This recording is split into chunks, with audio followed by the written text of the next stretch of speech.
Olá, estamos aqui de volta com Conversa com os Márcio. Tenho comigo aqui hoje o André Brás, que é o coordenador de índice de preços da Fundação Getúlio Vargas. Tudo bem, André? Muito obrigado por ter aceito o nosso convite. Imagina, foi um prazer. Muito obrigado a vocês. Muito obrigado. André, você que tem uma experiência nessa questão de inflação, índice de preços, IPCA, o IPC, como é que está se comportando? Como é que você está vendo o cenário para a inflação da economia brasileira em 2024, 2025, 2026? Como é que é a sua avaliação neste momento deste processo?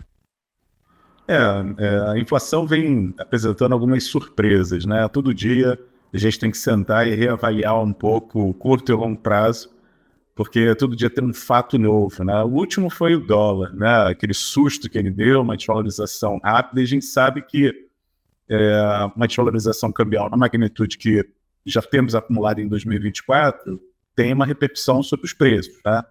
Às vezes mais lenta, às vezes um pouco mais rápida, mas de qualquer maneira acaba deixando uma repercussão. E a gente tem acompanhado aqui algumas curvas importantes, né? Alguns produtos comercializáveis, né? Que mostravam uma relativa estabilidade até maio, já começaram a haver uma aceleração, né, de deslocamento para cima. O próprio IPA, né, que é o nosso índice de preço ao produtor aqui da FGV, também já traz alguns movimentos, né, o câmbio, né, já mostra uma aceleração um pouco mais forte, e a gente brinca, né, dizendo que o IPA fica grávido do IPC, então ele antecipa algumas coisas que vão chegar no varejo, e isso nos obriga, né, a fazer uma revisão, né. E muitas vezes essa revisão deixa a gente no mesmo lugar. Tem algumas variáveis que começam a acelerar e antes a gente apostava num comportamento mais estável e outras começam a desacelerar mais do que a gente imaginava. E nessa queda de braços, muitas vezes você senta, revê, mas o seu número lá no final não muda muito, né? Muda marginalmente.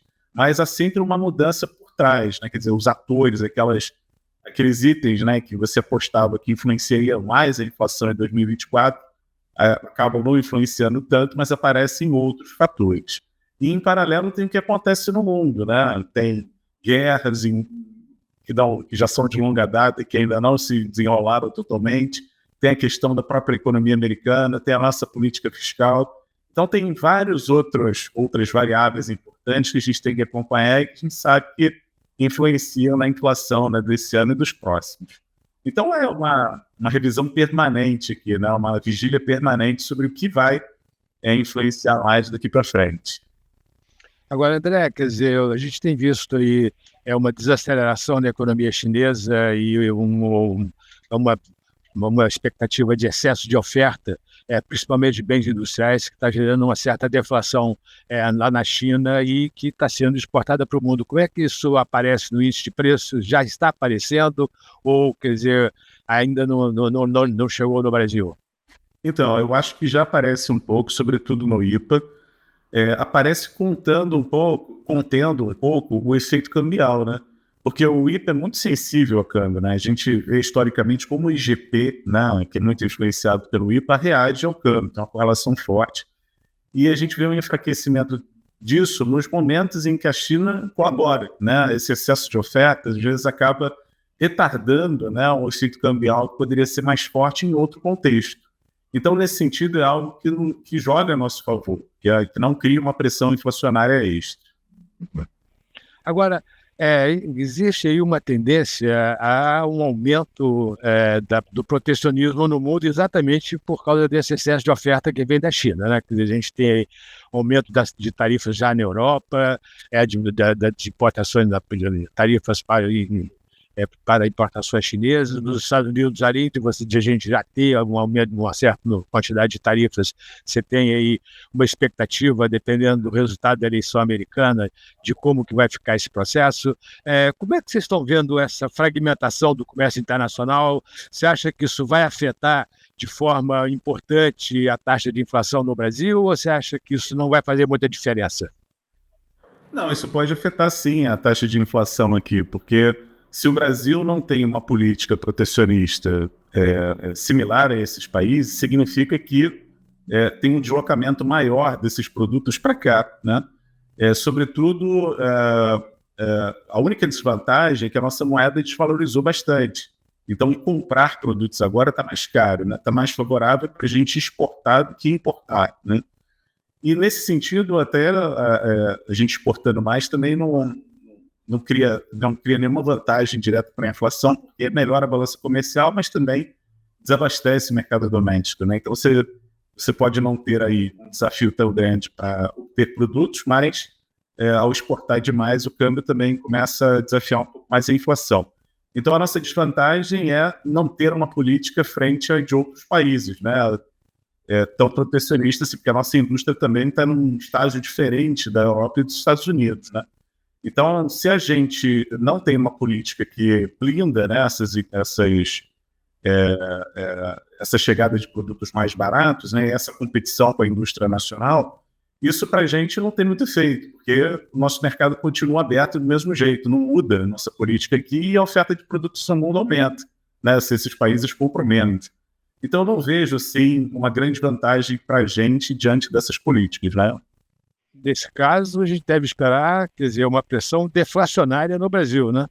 Porque tem uma oferta maior, então... Mas eu não vejo isso de forma clara ainda no IPA, tá? Eu vejo que o IPA está acelerando, né? E poderia acelerar mais rápido se a oferta fosse ainda menor, mais restrita, né? Então, eu acho que a oferta maior ajuda a conter, e eu não vejo exatamente um efeito deflacionário tão nítido assim no IPA.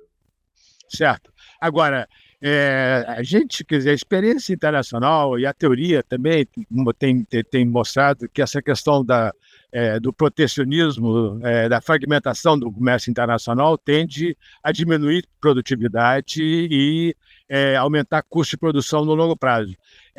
Esse é um processo que vocês estão observando? Como é que vocês estão olhando esse processo? Não, eu não vejo isso diretamente, né? Eu acho que isso é verdade, acontece de fato, né? Se você tributa muito, você cria uma restrição ao desenvolvimento de sua própria indústria, mas isso eu acho que mais exatamente nos Estados Unidos e na Europa do que aqui no Brasil, né? Eu acho que a nossa indústria ainda está num estado de desenvolvimento diferente, a gente precisa estimular a produção aqui no Brasil, né, mas estimular de maneira a não tirar totalmente a competitividade, porque ele é um elemento importante para despertar o interesse pelo crescimento, pelo próprio desenvolvimento, mas há passos importantes que a gente precisa dar na parte de logística, né, de transporte, de preço de energia.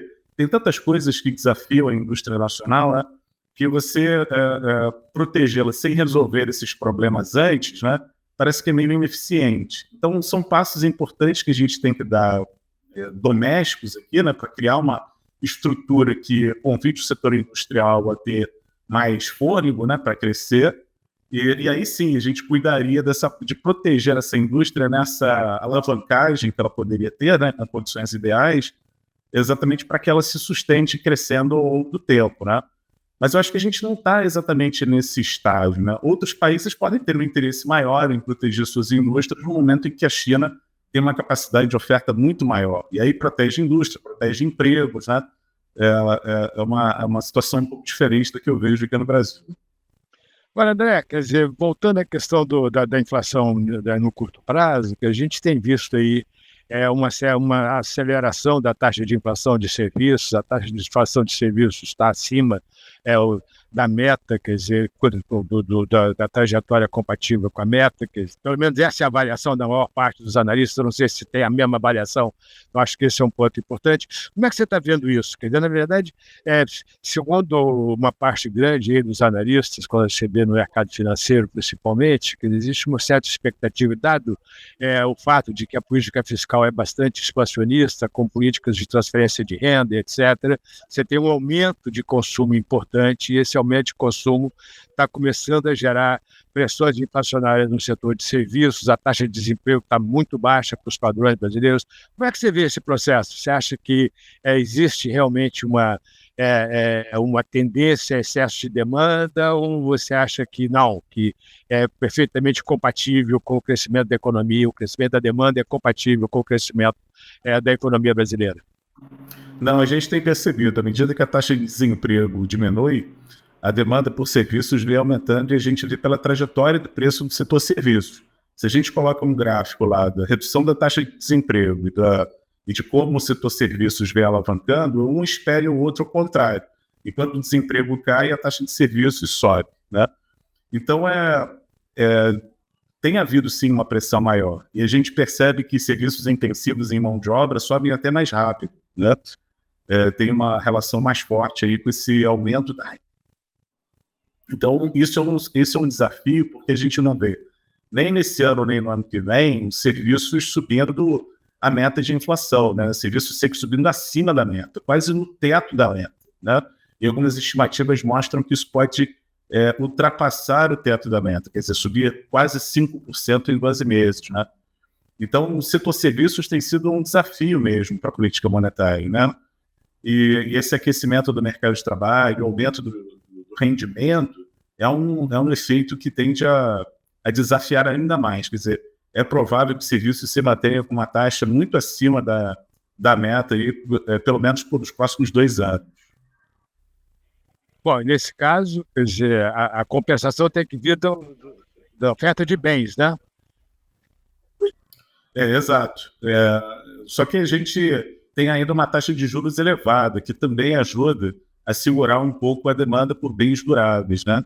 Então, gradualmente, a gente vê uma demanda mais forte por serviços e crescente em bens duráveis, mas o ritmo de reajuste de bens duráveis ele é um pouco mais lento, né? A gente tem visto aí uma inflação em torno de 2% para esse ano, né? Algo em torno de 2,5% para o ano que vem. Então, o setor de bens duráveis está acelerando, mas a um ritmo mais lento que o segmento de serviços, exatamente porque para bens duráveis tem ainda uma Selic em 10,5% que restringe a demanda, né? Qual é a projeção de vocês para a taxa de inflação esse ano? Como é que vocês estão vendo aí o cumprimento da meta? Está no limite? Está fácil de chegar? Como é que vocês estão vendo isso? Então, para esse ano a gente está com 4,1, que é basicamente o que está no foco, né? Eu estava mais pessimista quanto à inflação desse ano, porque eu não acreditava assim, numa recuperação tão rápida do preço dos alimentos, né? A gente teve aquele evento no sul do país, né, que gerou um certo pessimismo, pelo menos da minha parte, quanto ao futuro do preço dos alimentos. Eu não acreditava que entre julho e agosto a gente tivesse aí a possibilidade de ver uma queda tão intensa quanto a que o IPCA registrou, né? Ou ainda vai registrar nessa prévia que a gente vai conhecer daqui a pouco, do IPCA 15 de agosto. Mas as nossas coletas aqui indicam que tem espaço para uma queda tão intensa esse mês quanto foi no mês passado. E isso já muda um pouco, né, o que a gente esperava em torno de alimentos, né? Então, a gente tinha uma expectativa de inflação para esse ano que estava acima de 4,2, né? Exatamente por uma pressão mais forte dentro do grupo alimentação que a gente acaba não está vendo. Para o ano que vem, eu estou mais pessimista que o mercado. Eu vejo uma taxa em torno de 3,7, 3,8, e eu vejo que a maioria se aproxima de 4 para 2025, né? Então, eu estou mais otimista para o ano que vem e mais pessimista esse ano. E basicamente por conta de alimentação, é onde a gente acho que destoa mais da expectativa do mercado, porque a gente não acreditava aqui numa queda tão forte quanto a que vem acontecendo e por um prazo tão grande assim. Então é provável que os alimentos parem de cair tanto, né, no início do último trimestre desse ano, mas para esse terceiro trimestre parece fácil, né, da gente ter aí uma oferta maior de alimentos. Agora, isso não está bem disseminado dentro do grupo de alimentação, está muito em função de alimentos in natura, né, que devolveram forte os aumentos de preço que eles acumularam no início do ano. Agora, os outros alimentos processados, alguns ainda apresentam queda, bom comportamento, não comportamento até bom pelo peso que eles têm, como as proteínas, por exemplo, estão com preços bem estáveis, né, em alguns até em queda de preço. Então, isso dá algum conforto aí nesse grupo que pesa muito no IPCA e que afeta mais as famílias de baixa renda. E como que a taxa de câmbio afeta o preço de alimentos? Eu acho que não afeta, tem um efeito muito pequeno sobre o preço dos alimentos. A gente precisa de safras, né? E essas mudanças climáticas, elas vêm desafiando muito as safras aqui no Brasil, né? Então, se você tem um choque de oferta, né, como a gente presumia ter, né, essa enchente no sul, pouco de um choque de oferta um pouco mais forte, né? Isso faria o preço dos alimentos subir. Não há jeito de controlar essa alta via taxa de juros, né? Então, fatalmente, a gente teria um desafio maior por conta do clima. E as previsões sobre o clima não são nada otimistas, né? Porque agora tem um cenário Laninha, né? Um Laninha menos intenso, mas ele vai trazer algum desafio. O desafio desse Laninha é exatamente o nível dos nossos reservatórios, que até está ótimo, né?